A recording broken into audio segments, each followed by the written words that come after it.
শুভ সন্ধিয়া বন্ধু বান্ধৱীসকল। বিবি ডিজিটেলৰ আজিৰ আলোচ্য বিষয় হৈছে উত্তৰ পূব ভাৰতৰ ৰাজ্যসমূহ।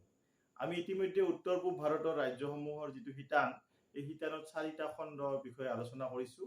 আজি আমি পঞ্চম খণ্ডটোলৈ আহিছোঁ আৰু এই পঞ্চম খণ্ডত আমি নাগালেণ্ড ৰাজ্যৰ কিছু কথাৰ আলোকপাত কৰিম বুলি আমি আলোচনা আগবঢ়াম।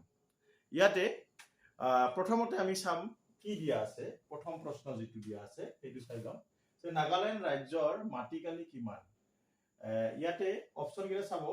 ক নম্বৰ 18,520 বৰ্গ কিলোমিটাৰ, খ 16,579 বৰ্গ কিলোমিটাৰ, গ 17,324 বৰ্গ কিলোমিটাৰ আৰু ঘ 15,832 বৰ্গ কিলোমিটাৰ। এটা কথা মই জনাই থৈ দিওঁ, উত্তৰ পূব ভাৰতৰ যে 8খন ৰাজ্য আছে, এই 8খন ৰাজ্যৰ ভিতৰত নাগালেণ্ডখন হল ভাৰতৰ ভিতৰত চতুৰ্থ ক্ষুদ্ৰতম ৰাজ্য। ইয়াৰ আগত কি আছে? গোৱা, ছিক্কিম আছে আৰু গোৱা, ছিক্কিম, তাৰ পিছত ত্ৰিপুৰা। এইকেইখন ৰাজ্যতকৈ এই নাগালেণ্ড ৰাজ্যখন অলপ ডাঙৰ হয়।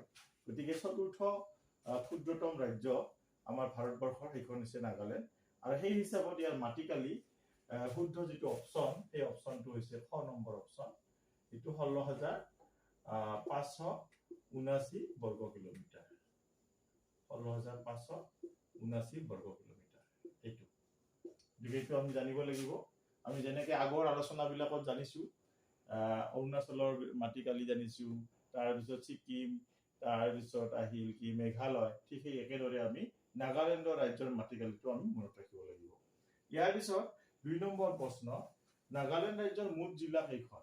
ইয়াতে চাব, ক নম্বৰ অপচন 7, খ 8, গ 12 আৰু ঘ হল 9। ইয়াৰে শুদ্ধ অপচনটো হৈছে গ নম্বৰ অপচন, যে নাগালেণ্ড ৰাজ্যত 12খন জিলা আছে। মুঠ জিলা কেইখন আছে? 12খন আছে। এইটো শুদ্ধ অপচন। তাৰপিছত 3 নম্বৰ প্ৰশ্নটো, এইটো আমাৰ নাগালেণ্ডৰ জনজাতিৰ ওপৰত প্ৰশ্নটো। এইটো হৈছে তলৰ কোনটো জনজাতি খ্ৰীষ্টান ধৰ্মলৈ ৰূপান্তৰিত হোৱা প্ৰথম নগা জনজাতি? নাগালেণ্ডৰ নগা জনজাতিৰ বিভিন্ন ধৰণৰ জনজাতি আছে। তাৰ ভিতৰত কোনটো জনজাতি কি হয় প্ৰথম খ্ৰীষ্টান ধৰ্মলৈ ৰূপান্তৰিত হৈছিল? খ্ৰীষ্টান ধৰ্মলৈ ৰূপান্তৰিত হোৱা প্ৰথম নগা জনজাতি সেইটো হৈছে আও। আওসকল প্ৰথম খ্ৰীষ্টান ধৰ্মলৈ কি হৈছিল? ধৰ্মান্তৰিত হৈছিল। এইটো এই 3টা প্ৰশ্ন। ইয়াৰ পিছত পৰৱৰ্তী প্ৰশ্ন দিয়া হৈছে। এইবাৰ আমি 4 নম্বৰ প্ৰশ্নলৈ আহিছো। এইটো চাই লব। নাগালেণ্ডৰ কোনটো উৎসৱৰ উৎসৱ বুলি জনা যায়? অৰ্থাৎ বহুত ডাঙৰ উৎসৱ এটা নাগালেণ্ডত পালন কৰা হয়। এই উৎসৱটোৰ নামটো আমি জানিব লাগে। ইয়াতে দিয়া আছে মংমং, খ তুলনি উৎসৱ, গ হেগা উৎসৱ আৰু ঘ হৰ্ণবিল উৎসৱ। ইয়াৰে হৰ্ণবিল উৎসৱটো উৎসৱৰ উৎসৱ বুলি কোৱা যায়। এইটো বেছি পুৰণি উৎসৱ নহয়। 2000 চন মানৰ পৰা এই উৎসৱটো নাগালেণ্ডত প্ৰতি বছৰে পালন কৰা হয়। বিশেষকৈ প্ৰতি বছৰে 1 ডিচেম্বৰৰ পৰা 10 ডিচেম্বৰলৈ এই উৎসৱটো পালন কৰা হয়, হৰ্ণবিল উৎসৱ। আৰু এই উৎসৱটোক উৎসৱৰ উৎসৱ বুলি কোৱা হয়। ইয়াতে এটা কথা মন কৰিব লাগিব যে এই উৎসৱটো বেছি পুৰণি উৎসৱ নহয়। এইটো ঘ নম্বৰ অপচন হয় হৰ্ণবিল উৎসৱ। হৰ্ণবিল উৎসৱ। ইয়াৰ পিছত আমি 5 নম্বৰ প্ৰশ্নটোলৈ আহিছো। নাগালেণ্ডৰ পৰম্পৰাগত মল্লযুঁজৰ খেলবিধৰ নাম হল। নাগালেণ্ডত এক ধৰণৰ মল্লযুঁজ খেলা হয়। যেনেকে আমাৰ বেলেগ বেলেগ দেশত ৰাজ্যত আছে, যেনে মেঘালয়ত আছে, মণিপুৰত আছে, তেনেকে আমাৰ নাগালেণ্ডতো কি আছে? এক ধৰণৰ পৰম্পৰাগত মল্লযুঁজৰ খেল হয়। আৰু এই খেলবিধৰ নাম কি? এই খেলবিধৰ নাম হল, ইয়াতে অপচন কেইটা চাব, ক ইনগুন, খ কেনে, গ মুকনা, ঘ গাণ্ডো, মক্কল পালা। এই গোটেই কেইটা উৎসৱে কি হয়? মল্লযুঁজৰ উৎসৱ, কিন্তু ৰাজ্যবিলাক বেলেগ বেলেগ। ইয়াৰ ভিতৰত নাগালেণ্ডত যিটো পৰম্পৰাগত মল্লযুঁজৰ খেল হয় সেইটো হৈছে কি? খ নম্বৰ কেনে। বিশেষকে আংগামী আৰু চাখেনচাং আদি নগা জনগোষ্ঠীয়ে এই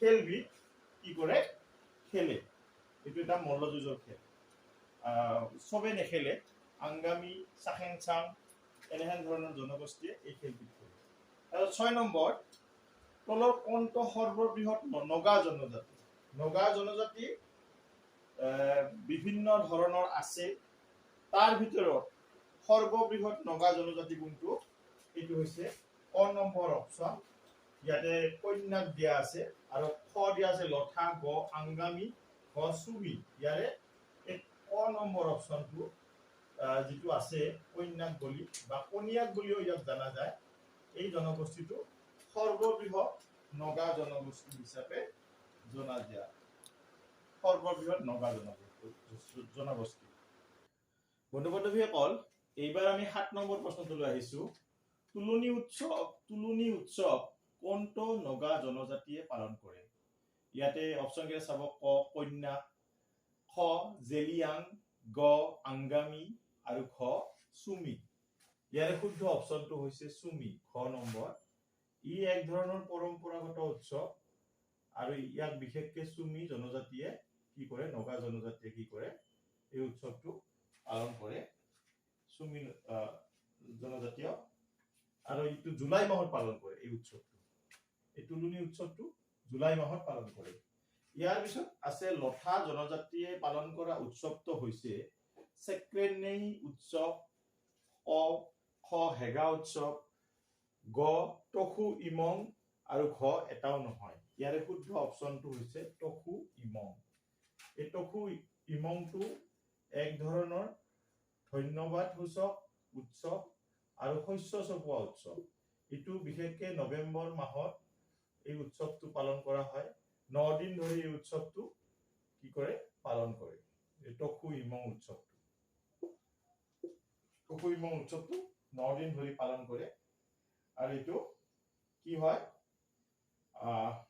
নৱেম্বৰ মাহত পালন কৰা হয় প্ৰথম সপ্তাহত ইয়াৰ পিছত আমাৰ 9 নম্বৰ উৎসৱটো এইটো হৈছে 9 নম্বৰ প্ৰশ্নটো এইটো কি হৈছে আকিকিটি বুলি এক ধৰণৰ যুদ্ধ কলা অৰ্থাৎ সমৰ কলাৰ এক ধৰণৰ চৰ্চা কৰে এক জনজাতিয়ে চৰ্চা কৰে সেই জনজাতিটোৰ নামটো আমাক লাগে ক নম্বৰ চুমি খ আংগামী গ লঠা ঘ জেলিয়াং ইয়াৰে শুদ্ধ অপচনটো হৈছে ক নম্বৰ এই চুমি জনজাতিয়ে এই আকিকিটি সমৰ কলাৰ এইটো যুদ্ধ কলাৰ যিটো খেল এই খেলটো তেওঁলোকে চৰ্চা কৰে ইয়াতে যথেষ্ট শাৰীৰিক দক্ষতাৰ প্ৰয়োজন আছে আৰু এই খেলবিধত হাত ব্যৱহাৰ কৰিব নোৱাৰে এইটো এটা লিমিটেশন নিয়ম এটা আছে এই খেলবিধত হাত ব্যৱহাৰ কৰিব নোৱাৰে আৰু খেলুৱৈসকল যথেষ্ট কি হ'ব লাগিব দক্ষ হ'ব লাগিব আৰু পৰিশ্ৰমী হ'ব লাগিব এই খেলটো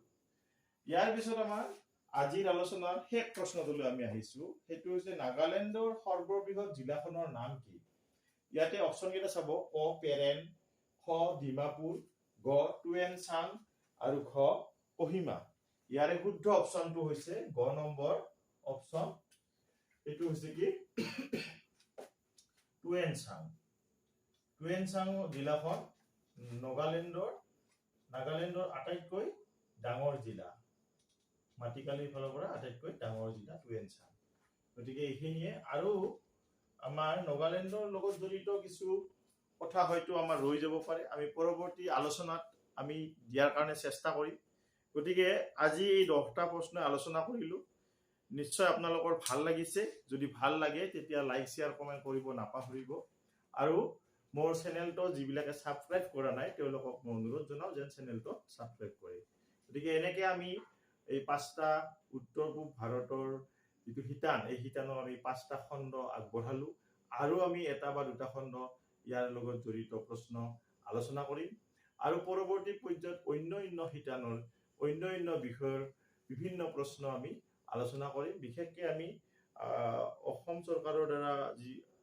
অনাগত দিনত গ্ৰেড 3 গ্ৰেড 4 এক্সামৰ পৰীক্ষাবিলাক হ'ব সেই এক্সামবিলাকৰ আমি সম্ভাৱ্য প্ৰশ্নৰ উত্তৰ আলোচনা কৰিম গতিকে ৰেগুলাৰলি আমাৰ ভিডিঅ'বিলাক চাই থাকিব আৰু কিবা যদি আপোনালোকৰ আৰু জানিবলগীয়া থাকে আমাক কমেন্ট কৰি জনাব এইখিনিয়ে আজিলৈ ইমানতে এৰিব বিচাৰিছো পৰৱৰ্তী পৰ্যায়ত পুনৰ লগ পোৱাৰ আশাৰে আজি ইমানতে সামৰিছোঁ। ধন্যবাদ, শুভৰাত্ৰি।